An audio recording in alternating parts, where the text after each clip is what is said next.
So this is my first video for the Unmasked American, and I guess I would just take this opportunity to tell you really what it is and why I started it. I guess the biggest part is that when I talk to people my own age and I bring up politics or government, they're just like, ugh, I don't care, I don't want to hear about it, it doesn't affect me. Don't talk about it unless it directly affects me right now. And that's the problem, is that it's true. They don't see why they should care if it doesn't affect them. They don't understand it.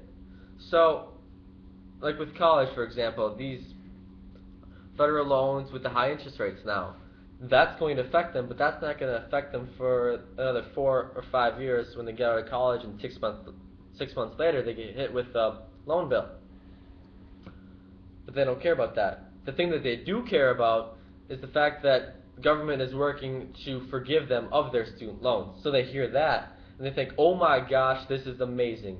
I'm getting free college. I love this government. It's doing so much good for me. But although, yeah, free college, it's not really free.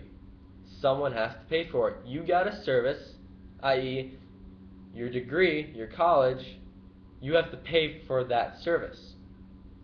But when government is saying we're going to forgive you of your student loans, what they're really saying is that we're going to take your tuition, what you got, and what you have to pay for it, but we're going to take that tuition and we're just going to place that on the shoulder of the taxpayers who are already shouldering the burden of our current entitlement state.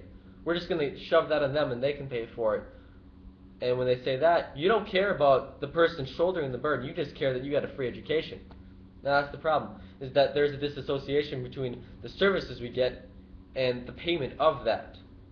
And this holds true for the entitlement state, welfare, Medicare, food stamps, and pretty soon Obamacare.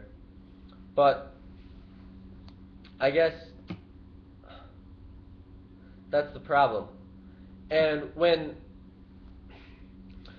you say, oh, I don't believe in the redistribution of wealth, I don't think that the government should be stealing, because that's what it really is, stealing the hardworking people's money through taxes and giving it to those who don't work. I don't think that should be happening. I don't think that healthcare is a right, or I don't think that going to college is a right, that taxpayers should not be paying for other people to go to college because college isn't a right. Taxpayers shouldn't be paying for other people's healthcare because healthcare isn't a right. Like driving isn't a right. You don't have a right to drive a car. But when you say that, people think that you're just this awful person. Like, oh, you don't care about the poor? You don't care about the needy? What is wrong with you? Are you just heartless? Do you not care about anyone but yourself? You're being so selfish. It's not that I'm being selfish. It's not that I don't care about the poor or the needy. It's just that I don't think we should be stealing other people's money to give it to them. What incentive is that to work if once you get more successful, then you're just going to be taxed and have your money taken away? I mean, there's so many states. There's like 13 states that you can make more money. You can make like $11 an hour on welfare. And there's a bunch more states that you can make more money sitting on your butt doing nothing than you can going to work in a minimum wage job. So what incentive is there to go to work when you can make more just doing nothing? And that's the problem. Our government has spent over $15 trillion in the war on poverty, yet we have seen no decrease in poverty.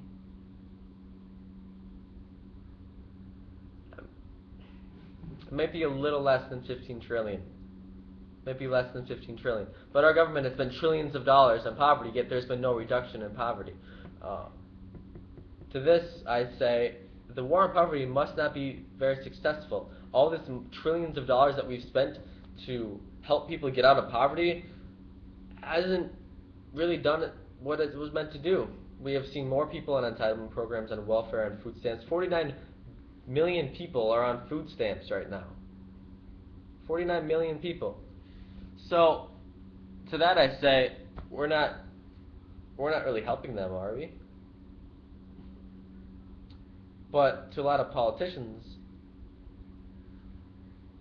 if they say that they want to take away those entitlements, what people are entitled to and deserve to have, they're going to not be reelected. They're going to lose all their voting base. So they can't say that. That's the problem. Politicians today care more about reelection than enacting the necessary change.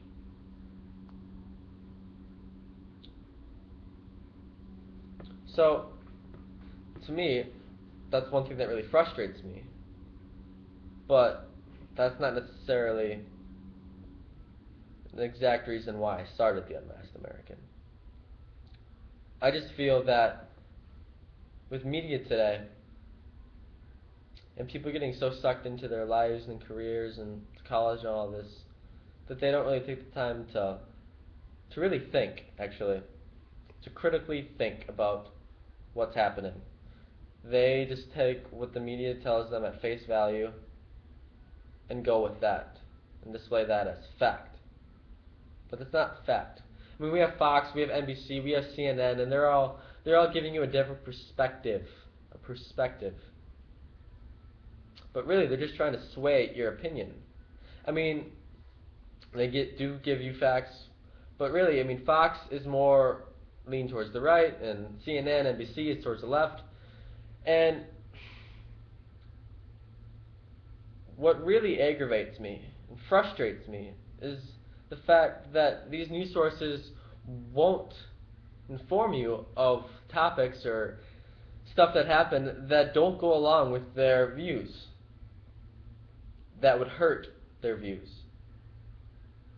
So that's what I try to do with the Unmasked. I try to tell people everything. I mean, I'm not going to keep stuff out that might hurt a certain view or perspective. I don't care about that. I'm here about presenting what's happening, what the current state is, where we're at with our liberties that are being stripped away every day. I mean, this NSA thing with warrantless, well, not warrantless, I mean, it's a blanket warrant to illegally secure our emails or telephone records. That is a violation of our Fourth Amendment right that's in the Constitution. But people don't hear about that anymore. They don't care about that anymore. And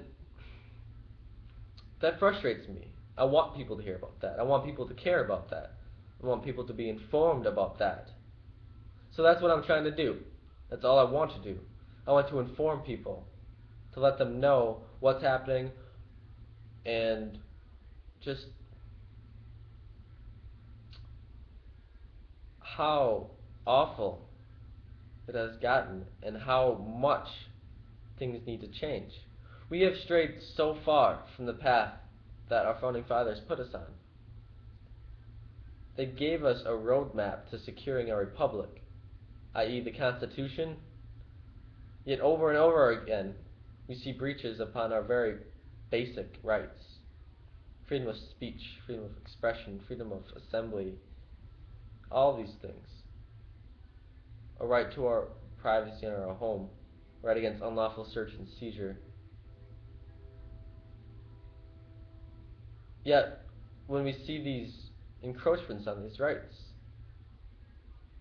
the people don't care, and I don't understand that. I don't understand how people cannot care about their constitutional rights being violated. I think to some extent it's just that a lot of people don't know their constitutional rights. And I guess that's what I want to show them with the Unmasked American. You need to unmask America. Show people what it really is and what it is becoming and what it was meant to be.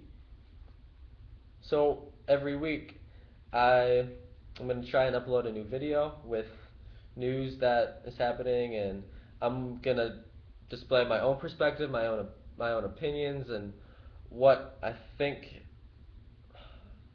should be done, what should change, what people need to change, how people need to be informed. And that's what I'm going to try and do. So stay tuned. Thank you.